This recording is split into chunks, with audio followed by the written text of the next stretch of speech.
ఇక కర్నూలు ప్రమాదం ఘటనపై తెలంగాణ సీఎం రేవంత్ రెడ్డి దిగ్భ్రాంతి వ్యక్తం చేశారు. గద్వాల్ కలెక్టర్, ఎస్పీ సంఘటనా స్థలానికి వెళ్లాలని సీఎం రేవంత్ రెడ్డి ఆదేశించారు. మృతుల కుటుంబాలకు సీఎం రేవంత్ ప్రగాఢ సానుభూతి తెలిపారు. ప్రమాదంపై ఏపీ సీఎస్, డీజీపీలతో సీఎం రేవంత్ రెడ్డి మాట్లాడారు. క్షతగాత్రులకు మెరుగైన వైద్యం అందించాలని సీఎం రేవంత్ సూచించారు. ప్రమాదంపై తక్షణమే హెల్ప్ లైన్ ఏర్పాటు చేయాలన్నారు.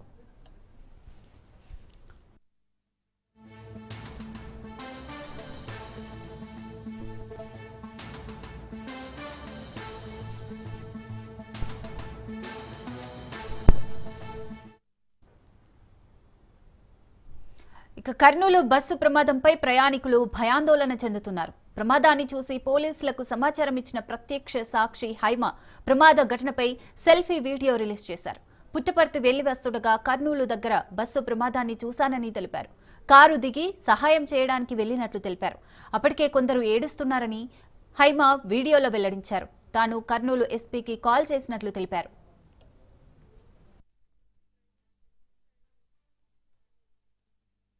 హైమా, నేను పుట్టపర్తి వెళ్ళి హైదరాబాద్ వస్తున్నాను.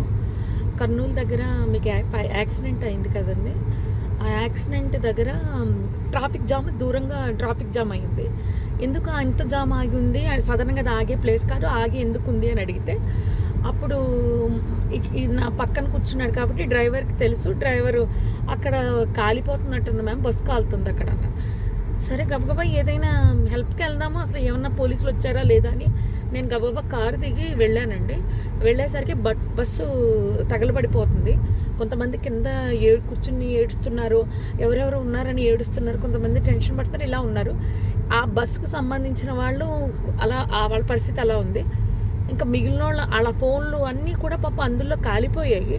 చాలామంది దగ్గర ఏమీ బయటకు వచ్చిన వాళ్ళ దగ్గర ఏమీ రాలేదు. అక్కడ ఉన్న మిగిలిన జనం అండి మొబైల్స్తో వీడియోస్ తీసుకుంటున్నారండి. ఎవరైనా పోలీస్కి కాల్ చేయలేదు. నేను కార్ దిగి వచ్చే హడావుల్లో ఫోన్ ఏమో కార్లో వదిలేశాను.